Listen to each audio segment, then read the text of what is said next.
Welcome to the class of NN, that is neural networks. We'll start with synaptic dynamics models, that is, which has learning. The synaptic dynamics is attributed to learning in a biological neural network. Here the synaptic weights are adjusted so that you can learn the pattern information in the input samples. So here the learning is a slow process, and the samples containing a pattern may have to be presented to the network several times before the pattern information is captured by the weights of the network so that it remembers it. A large number of samples are normally needed for the network to learn. As I have already told you, more number of samples are required and repeatability is required of the patterns. So what is this pattern means? When the information is given, it tries to understand that information. That is nothing but your pattern. It makes a pattern of it. So more type of information is required so that it can understand and have the information, and when required the result it gives it. For the network to learn the pattern implicit in the samples, pattern information is distributed across all the weights, and it is difficult to relate the weights directly to the training samples. The relation of the weights is not that much easy. The only way to demonstrate the evidence of learning pattern information is that, given another sample from the same pattern source, the network would classify a new sample into pattern class of the earlier trained samples. So it tries to distinguish between the older samples and the newer samples so that it can understand. Another interesting feature of the learning is that the pattern information is slowly acquired by the network from the training samples. It is a slow process, and the training samples themselves are never stored in the network, and the training samples are never stored in the network. That is why we say that we learn from examples, not store the examples themselves. So we try to learn, we don't try to store. The adjustment of synaptic weights is represented by a set of learning equations which describe the synaptic dynamics of the network. The learning equation describes the synaptic dynamic model, which is given as an expression of the first derivative of the synaptic weight, that is Wij, which is connecting the unit j to the unit I. And these set of equations for all the weights in the network determine the trajectory of the weight states in the weight space from a given initial weight state. Now the learning laws refer to the specific manner in which the learning equations are implemented. So the laws are being referred in the specific manner over here. Depending on the synaptic dynamics model and the manner of implementation, how it is implemented, several learning laws have been proposed in the literature. So there are many laws which we will be seeing, and you are able to see below also. The following are some of the requirements of the learning laws for effective implementation. These are the requirement of the laws which are needed for the information or the pattern recognition or for the patterns in the learning process. So basically these are the requirements of learning laws. First one is the learning law should lead of convergence of weights, means it should be converging. The learning or training time for capturing the pattern information from samples should be small as possible. Time should be less. An online learning is preferable at an offline learning. So it should be capable of acquiring the knowledge fastly and from wherever it is possible, that is from online sources. That is, the weight should be adjusted on presentation of each sample containing the pattern information. The weight should be adjustable. That is, it should be updated regularly, and it should be able to update at when it is receiving the information and when the information is getting updated. Learning should use only the local information as far as possible. That is, the change in the weight on the connecting link between the two units should depend on the states of the two units only. In such case, it is possible to implement the learning law in parallel for all the weights, thus speeding up the learning process. So first local learning has been preferred. Then when the information is gathered, it tries to compare and it tries to make the difference and try to collect the information. So this process speeds up the learning process, and the information gathering also happens. Learning should be able to capture complex nonlinear mapping between input and output pattern pairs as well as between the adjacent pairs in temporal sequence of patterns. So it should be capable of understanding the input output patterns as well as the adjacent patterns. So whenever which pattern is required, that can be used. And the last one is that learning should be able to capture as many as patterns as possible into the network. So as many amount of information that you are giving, it should be capable of taking it. That is, pattern information storage capacity should be as large as possible for a given network. Memory should be high. That is the meaning of this.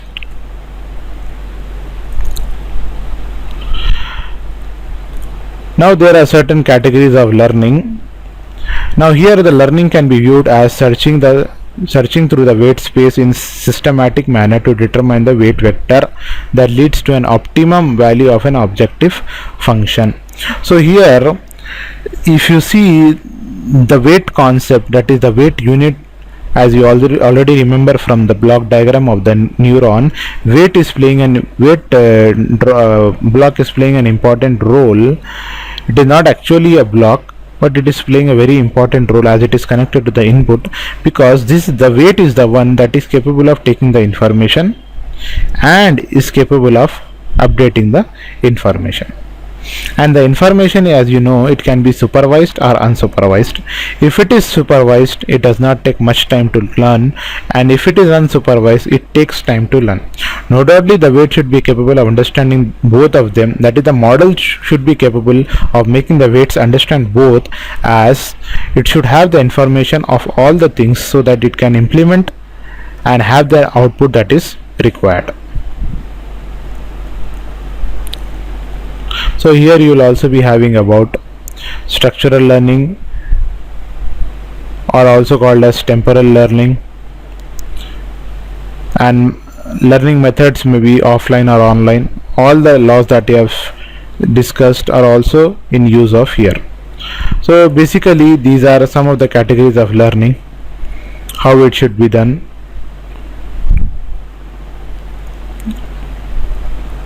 Now here we will be trying to differentiate between activation and synaptic dynamics models. In order to appreciate the issues involving and implementing learning, it is necessary to clearly understand distinction between the functions of activation and synaptic dynamic models. This is discussed in this section. So what is the necessity of the distinction that is required over here? Both activation and synaptic dynamic models are expressed in terms of expressions for the first derivative of the activation value of each unit and the strength of the connection between the ith unit and the jth unit respectively. Means all of them are having their expressions from the first input to the last input. So, and the purpose of invoking activation dynamic model here is that it should be equilibrium deterministic. Means it should be able to attain equilibrium, and it should be able to calculate the average that the network should reach for a given input. So in this case, the input to the network is fixed throughout the dynamics. The dynamics model may have terms corresponding to passive decay, excitatory input, and inhibitory input. The passive decay term contributes to transients which may eventually die, leaving only steady state part. The transient part is due to components representing the capacitance and resistance of the cell membrane. Okay, so this is about the distinction between the activation and synaptic dynamic models. So in the activation models, you will be knowing that a equilibrium state needs to be attained, as you have already studied in the three models. The last model as you already studied in the three models. In the last model you have studied that it should be attaining, that is in the stochastic model, it should be attaining the equilibrium, and it should be obtaining an average value. So such kind of distinctions are being elaborated over here. So you can go through the literature completely and make the points about the distinction between the activation and synaptic dynamic models.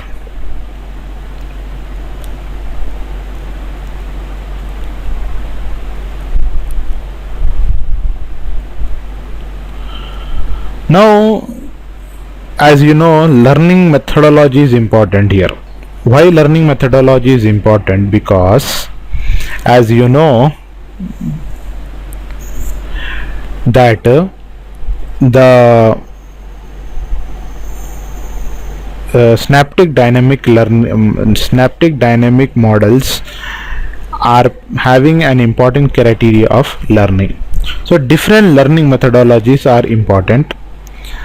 So what are the different learning methods that we have? The first one is category of learning, where you have supervised, reinforcement and unsupervised, offline and online, deterministic, stochastic and fuzzy, discrete and continuous, criteria for learning, Hebbian learning, where basic Hebbian learning, differential Hebbian learning, stochastic versions. Third one is competitive learning, learning without a teacher, linear competitive learning, differential competitive learning, linear differential competitive learning, stochastic versions. Error correction learning, learning with a teacher, perceptron learning, delta learning, LMS learning. Reinforcement learning, learning with a critic, fixed credit assignment, probabilistic credit assignment, temporal credit assignment, stochastic learning in multi-layer perceptron, in Boltzmann's machine. Other learning methods such as sparse coding, min-max learning, principal component learning, derive reinforcement learning. So this is the elaboration of all the learnings. The summarization of this is very much important.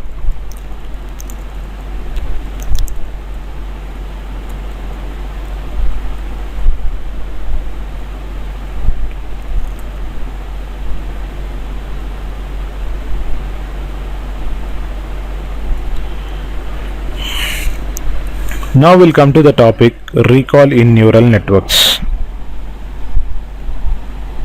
So this recall in neural networks is the last topic in your second unit, by which we'll be completing our second unit. So what is recall in neural networks? So during the learning, that is the learning process, which is done by the weights are adjusted to store the information in a given pattern or a pattern pair, which you already know now. So during that process, the weight changes are suppressed and the input to the network determines the output activation xi, that is the activation function or activation value, or the signal value si, that is the output. This operation is called recall of the stored information. So this particular process which is happening during learning, that is the weights are adjusted to store the information in the given pattern or a pattern pair, and during that is during performance, the weight changes are suppressed.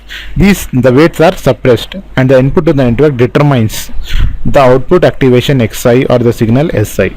So during the learning process, when your weights are suppressed, the input determines the output and it determines the output. So this is called as the recall in neural networks. That is, when your weights become suppressed, it is called recall in neural networks.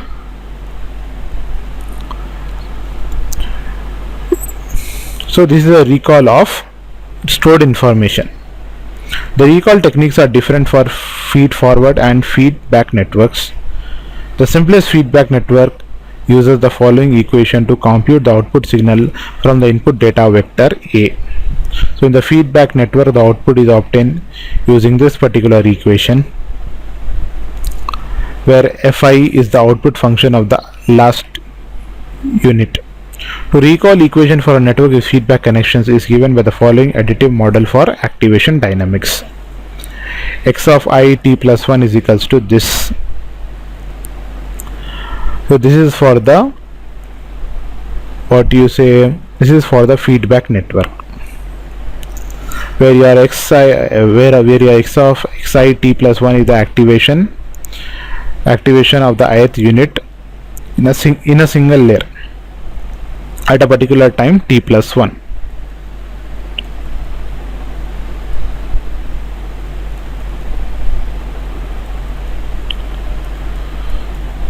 So this is for the class, and I will also like you to take an assignment over here,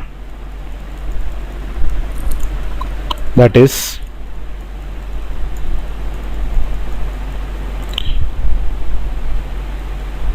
you take the assignment on discussion on equilibrium. It is a very small topic that is starting from here and ending over here. So what I would like from you is that don't just copy paste the matter, try to understand the topic.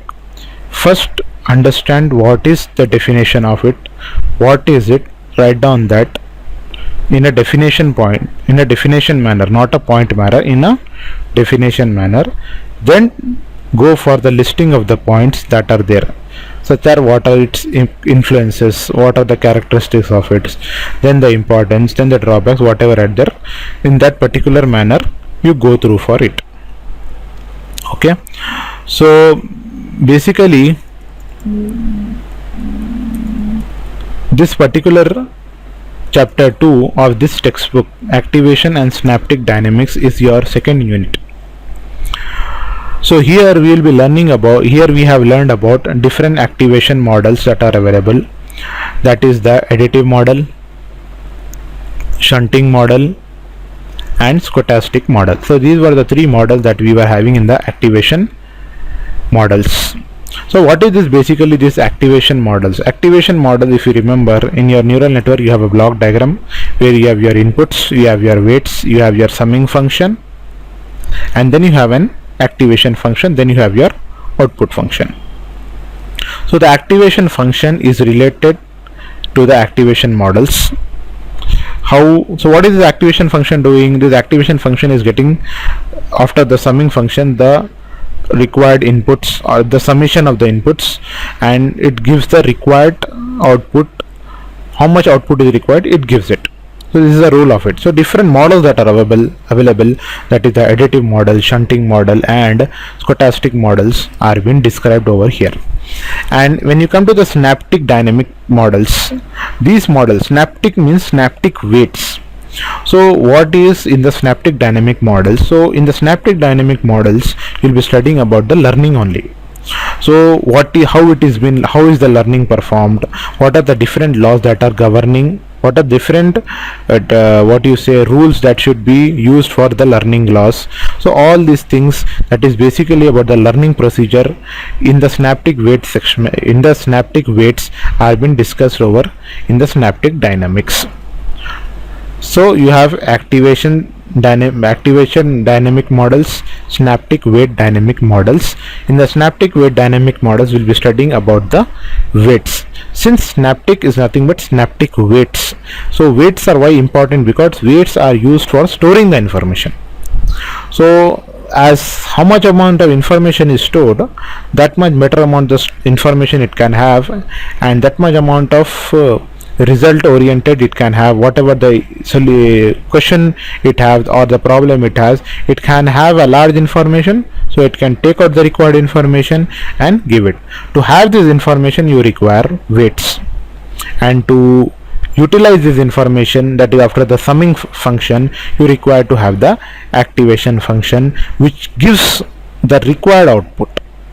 You cannot give everything to the output. You have this, you take this, what is required that should be given. So that is done by the activation function. So elaboration of the activation function, synaptic dynamics, that is the synaptic weight dynamics, is been elaborated in the second unit. So the first unit, the second unit, all are interrelated. No doubtly the subject itself is completely interrelated. Any subject has a linking to every unit. You need to understand this, and in this particular subject it is clearly understood from the understanding of the neural network, from the neuron, your brain, then coming to the block diagram, then coming to the block diagram parts, then how from the parts you have the different models, and how this neural network from a basic neural network is getting enhanced into a huge neural network and providing us the capability of neural combination and neural usage in terms of artificial. So how we can develop and how we can utilize and how a neural network is being used, developed in day-to-day life for as artificial neural networks can be used, such as a human brain. So such type of analogy and such type of an observation and performance of a human brain we try to develop in terms of the machine or computation units. Basically it is a basically in machine, and also in terms of simulation also, that is in terms of artificial means we try to develop, that is through neural network also, which is also called as artificial neural network. If you have any doubts, feel free to comment. Thank you.